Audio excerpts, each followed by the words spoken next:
welcome back to my channel. Today, we're going to talk about something very important. So, what are you waiting for? Arat na! Hi again! So, this time we talk about world of emotion in terms of peer rejection, family rejection, and death in adolescence learning principles. So I know all of you or many of you are knows this kind of topic or issue.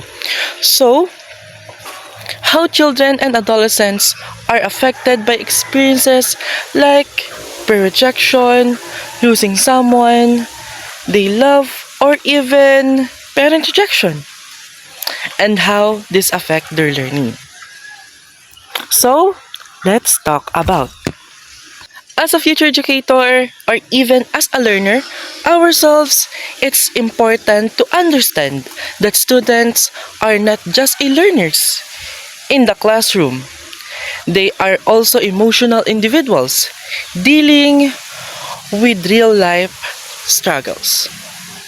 So, first let's talk about the peer rejection. Peer rejections happens when a child or teenager is ignored, excluded, or even bullied by their classmates or even friends. And honestly, this can really hurt them emotionally.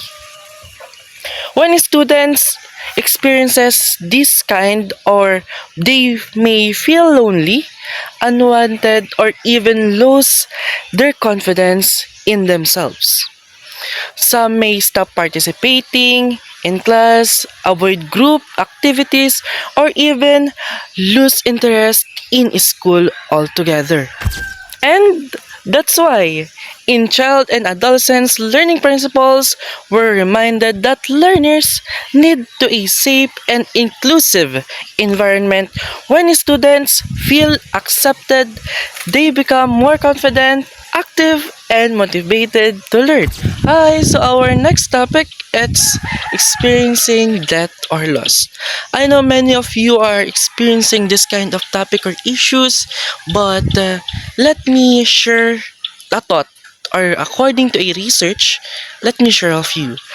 When a child loses a parent, relative, or close friends, it can be very overwhelming. They may not fully understand how to process grief, and I can feel or I can affect their focus, behaviors, and emotions in school. Some may become quiet, withdrawn, or even struggle academically because their minds is filled with sadness.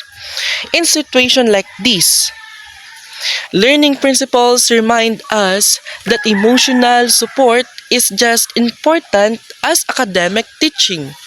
Teachers, counselors, and classmates all play a big role in helping grieving students heal and adjust. So, overall, peer rejection, loss, and parent rejection can deeply affect child's development. But with the right support from teachers, parents, or even peers, a student can still grow, heal, and succeed. Remember, behind every learner is a story. And as educators or future educators, understanding that story make all difference. Thank you for watching, and please tap the screen, tap the notification down below. So, please subscribe to our YouTube channel to watch more videos about this kind of topic. So once again, I'm John Paulo Castillo and I'm from BTPTED ELXT 1201. Bye-bye and God bless.